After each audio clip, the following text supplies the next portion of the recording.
بسم اللہ الرحمن الرحیم۔ السلام علیکم۔ حضرت سعد بن معاذ رضی اللہ تعالیٰ عنہ سعد بن معاذ قبیلہ اشہل کے سردار اور معزز صحابی تھے۔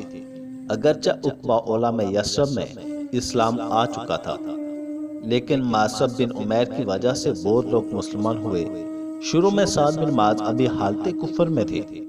ان کو معصب کی کامیابی پر سخت حیرت اور اپنی قوم کی بے وقوفی پر انتہا درجے کا حزن و ملال تھا۔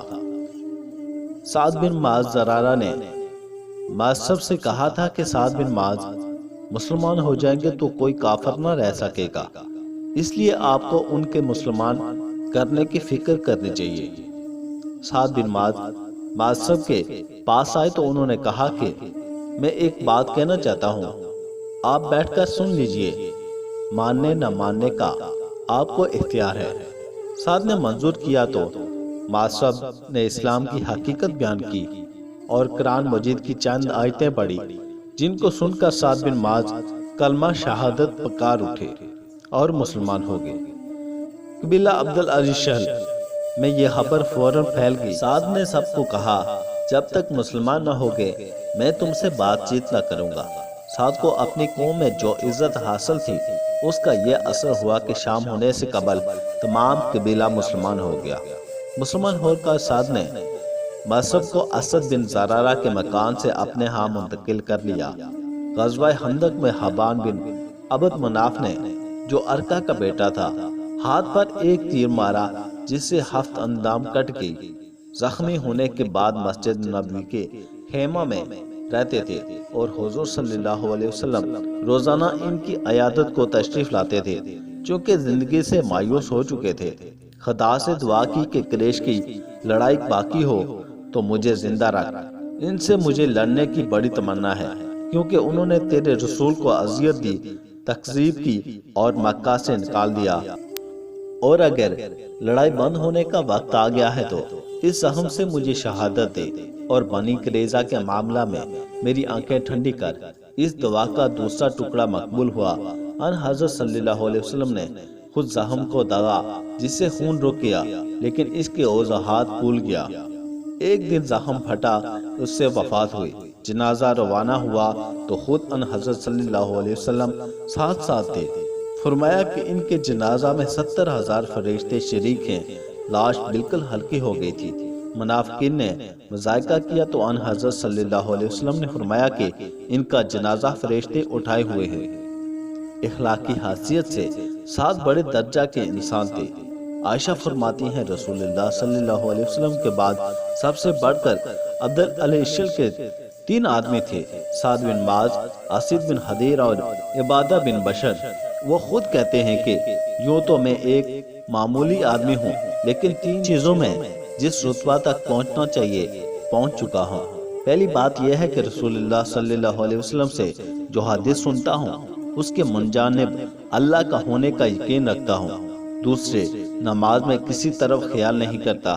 تیسرے، جنازے کے ساتھ رہتا ہوں تو منکر نکیر کے سوال کی فکر دامن گیر رہتی ہے۔ سعید بن مسیب کہتے ہیں کہ یہ خصلتیں پیغمبروں میں ہوتی ہیں۔ ان حضرت صلی اللہ علیہ وسلم کو ان کے اعمال پر جو اعتماد تھا وہ اس حدیث سے معلوم ہو سکتا ہے جس میں مردہ کو قبر کے دبانے کا ذکر آیا ہے۔ اس کا ایک فکرہ یہ بھی ہے کہ اگر قبر کی تنگی سے کوئی نجات پا سکتا ہے تو سعد بن معاذ نجات پاتے۔ ایک مرتبہ کسی نے ان حضرت صلی اللہ علیہ وسلم کے پاس حریر کا جبہ بھیجا تھا۔ صحابہ اس کو چھوتے اور اس کی نرمی پر تعجب کرتے تھے۔ ان حضرت صلی اللہ علیہ وسلم نے فرمایا کہ تم کو اس کی نرمی پر تعجب ہے، حالانکہ جنت میں سعد بن معاذ کے رومال اس سے بھی زیادہ نرم ہے۔ سیدنا ابو سعید خدری رضی اللہ تعالیٰ عنہ نے بیان کیا کہ ایک قوم یہود بن قریظہ نے سعد بن معاذ رضی اللہ تعالیٰ عنہ کو ثالث مان کر ہتھیار ڈال دیے تو انہیں بلانے کے لیے ایک آدمی بھیجا گیا اور وہ گدھے پر سوار ہو کر آئے۔ جب اس جگہ کے قریب پہنچے جسے نبی کریم صلی اللہ علیہ وسلم نے ایام جنگ میں نماز پڑھنے کے لیے منتخب کیا ہوا تھا تو ان حضرت صلی اللہ علیہ وسلم نے صحابہ سے فرمایا کہ اپنے سب سے بہتر شخص کے لیے، یا آپ صلی اللہ علیہ وسلم نے یہ فرمایا اپنے سردار کو لینے کے لیے کھڑے ہو جاؤ۔ پھر آپ صلی اللہ علیہ وسلم نے فرمایا، اے سعد، انہوں نے تم کو ثالث مان کر ہتھیار ڈال دیے ہیں۔